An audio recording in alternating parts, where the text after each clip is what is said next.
It's instantly empowering to be in control of a tank and like having the authenticity of a real tank. It's ear-to-ear grin. The only thing that's more exciting than World of Tanks, I think, is probably riding around in real tanks. World of Tanks has a special, easy to learn, hard to master kind of design holy grail that is kind of magic. This is a really large-scale multiplayer game. It's 30 players per match. They're very quick, rapid battles. Even if you die early in the battle, you can go back to your garage and play another tank. There's 5 different classes of tanks, 7 different nations. There's over 350 tanks. Lots of content, lots of different ways to play. And playing with other people against other people, it's never the same thing twice. I really like to work my way up the different tank lines and upgrade a tank fully and get camouflage and pick out all the equipment and consumables that can go on it. If I see in the data that one tank is more popular, I try to go play that tank and really see what draws the players to that tank over other tanks. The growth has been phenomenal, and it's because we're supporting such a dynamic game, and because we're an online game, because we're always on, and because we're always adding content, and it's really, really exciting. It's very accessible to anybody to pick up and play. And then tanks have a great history around the world. We jump through many hoops to make sure that the tanks are as authentic as possible, historically accurate, from working off of original plans to making sure we're talking with our in-house historians. And I love playing with them. I love seeing them every day. They're huge, they're massive, they're loud. A lot of our maps are very historically informed. Pacific Islands is a good example, where we looked at some of the islands where there really were tank battles in the Pacific. We do our best to try to make sure that plants in the region are correct. You know, is the ambient correct in terms of sound and backgrounds? Between the Minsk team and here in North America, we've built a pretty amazing multi-channel recording library of tanks. We've done recordings of ballistics, explosions, guns, everything that you can imagine that you can get from a war scenario. We've like gone out and captured it and integrated it into the game.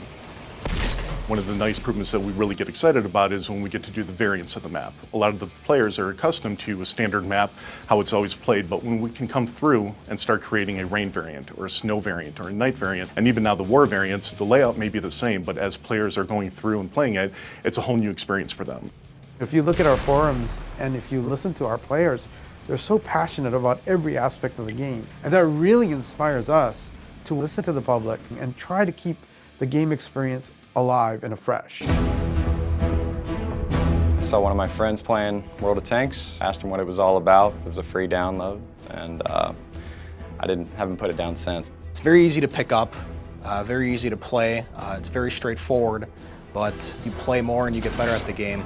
What excites me is really the skill involved and the research, the strategy. Anybody can kind of pick up the game and play, but as you progress further, the strategy becomes a little more imperative. From developers to community managers to players, you just get the vibe that everyone is so enthusiastic about this game right now and the game's future. It's such a vibrant community.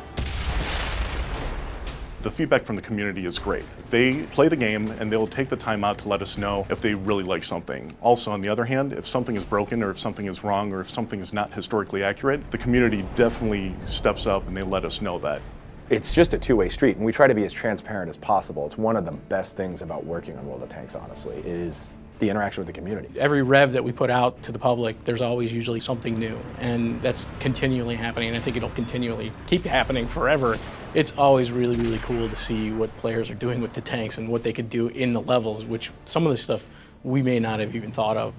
It's a game that really challenges you, and that kind of challenge is what really excites gamers and explains the success that it's had.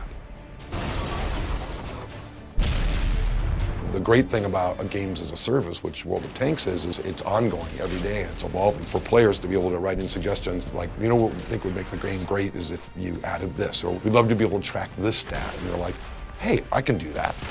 And the game, it just continues to evolve. We're never at a shortage of what to do next or how to improve the game next. There's just so many big things that we have on the table right now and that we're going to be pushing into the game in the future.